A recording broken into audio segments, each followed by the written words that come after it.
For the first decade, our marriage was a perfectly composed, still life. I was a photographer, a man obsessed with capturing the fleeting moment, and Claire was an archivist for the State Museum. We were both custodians of memory, though we approached it from opposite ends. I tried to freeze time. She tried to preserve what time had already touched. Our life was bathed in the soft, forgiving light of the golden hour, that brief window of time just after sunrise or before sunset, when the shadows are soft and the world looks richer than it actually is. We had a beautiful symmetry. The way she poured tea was a study in grace. The way we moved through our apartment was a choreographed dance of familiarity. We were sharp, in focus, with a depth of field that extended all the way to the horizon of our old age. I loved her stability. In a world of shutter clicks and motion blur, Claire was my tripod. She was the fixed point around which my chaotic career revolved. But the problem with a still life is that eventually you stop looking at it. You just accept its presence. The fruit in the bowl is perfect, but it is wax. The light is beautiful, but it never changes. Seku. Underexposure. The darkness didn't fall all at once. It crept into the edges of the frame like a vignette. It started with a loss of contrast.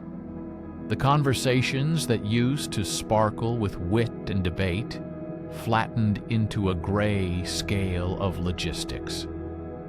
Did you pay the electric bill? Don't forget your mother's birthday. We need milk. I began to see Claire, not as my muse, but as part of the background. She was the canvas, not the subject.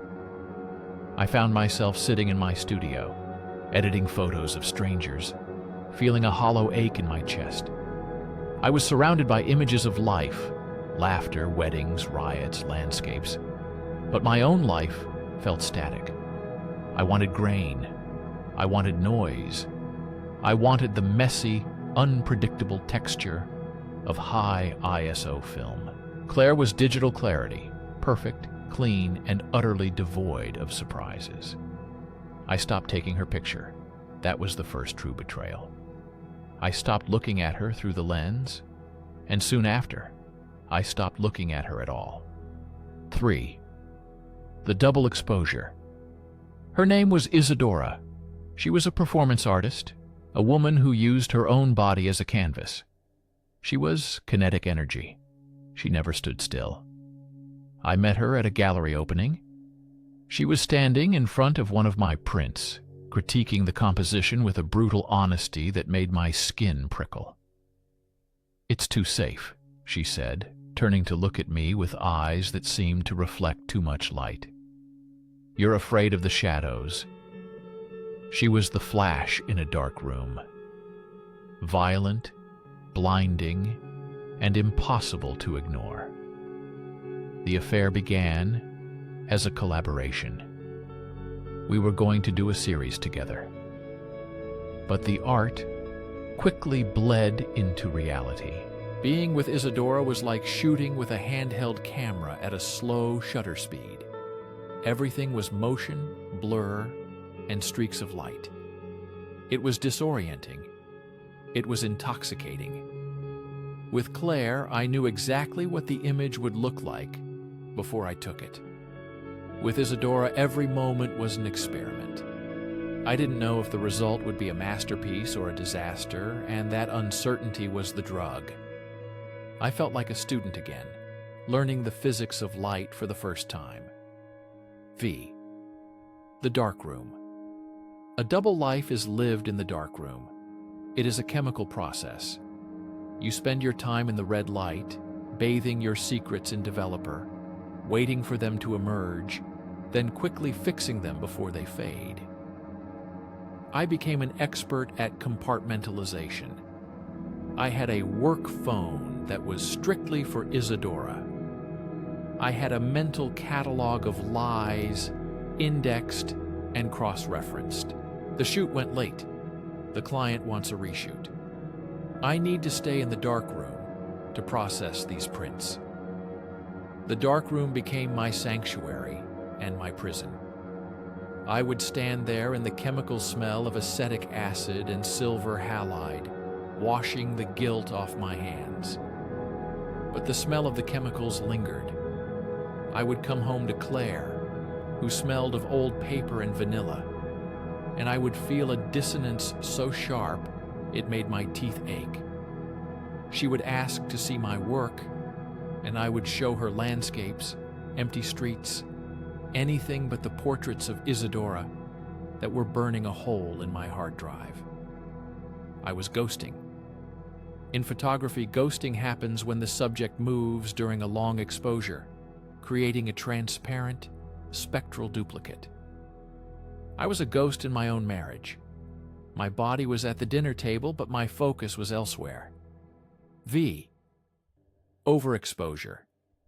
The truth is light, and when you let too much light in too quickly, you blow out the highlights. You lose the detail. It wasn't a text message or a receipt. It was the art itself. I had been careless. Vanity is the enemy of secrecy. I had included one of the abstract studies of Isadora in a portfolio review that Claire helped me organize. It was an abstract shot, just the curve of a neck and a shoulder in harsh shadow. But I had forgotten that Claire was an archivist. Her job was to notice details. She was sorting through the prints on the dining room table. I was pouring wine, feeling the false confidence of the liar. "This is new," she said, holding up the print. "Just a study," I said, my back to her. "Lighting practice." "No," she said. Her voice was flat. "This isn't practice. You don't shoot practice with this kind of tenderness, Lucas." I turned around. She was holding the photo with the tips of her fingers, as if it were contaminated. "I know this light," she whispered. "I know how you photograph things you love. You used to photograph me like this." She looked up. Her eyes were dry, but they were wide, taking in every pixel of my shame. "You've captured her," she said. "You've captured the way you feel about her. It's right there in the grain." The denial died in my throat. You cannot lie to someone who has spent 15 years studying your eye. She saw the composition of my betrayal. She saw that I had shifted my focal point, and she was now just the blurry background. 6. The fixed image. The end was a shutter click, instant, permanent. Claire didn't scream. She simply placed the photo back on the pile, perfectly aligned with the edges of the others. She stood up, walked to the hallway, and put on her coat. "I can't be your background noise," she said. Isadora and I lasted a month. Without the secrecy, the art of our relationship looked messy and pretentious. She was too loud, too bright, too much. I realized I didn't want chaos. I had just wanted a distraction from the peace I didn't deserve. I live in a studio now. The walls are bare. I don't take pictures anymore. I sold my cameras. I went back to our old apartment yesterday to pick up my mail. Claire was there. She looked beautiful, sharp, composed, archival. She handed me a box of my things. "I found these," she said, handing me a stack of old Polaroids. They were photos of us. From the beginning. Us laughing in the park. Us painting the kitchen. Us asleep on the sofa. I looked at them, and I saw what I had lost. I saw the golden hour. I saw the perfect exposure. I had traded a masterpiece for a cheap snapshot. I walked out into the gray, flat light of the afternoon. I held the Polaroids in my hand, watching them. But you can't redevelop a Polaroid. The chemicals are set. The image is fixed. And no matter how hard you stare at it, you can't change the picture. You can only watch it fade.